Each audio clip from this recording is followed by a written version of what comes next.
It's hard to tell that just a fortnight ago, a 7-story building stood here in Huruma, a suburb in Nairobi. It collapsed during heavy rains, killing more than 40 people. 19 are still unaccounted for.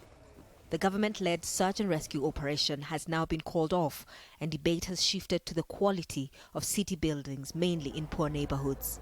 The law is very clear, and most of these buildings around here, they need to come down because the river is very close. You have the Environmental Act, whereby you'll find that it's important for people to respect and keep a right distance from the river. The government has ordered the demolition of more than 200 substandard buildings before the rains end. At least 70 of them are here in Huruma.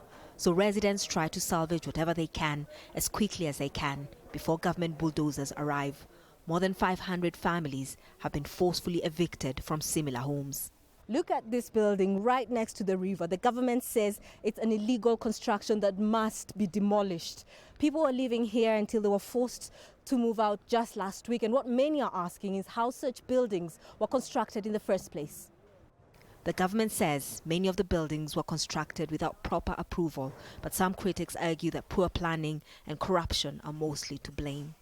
If you have an economy that excludes the majority from having fair income that can make them afford better quality buildings, then indirectly what it does, it breeds corruption because everybody wants to be as rich as the other person they see. And then secondly, then it breeds poor quality buildings.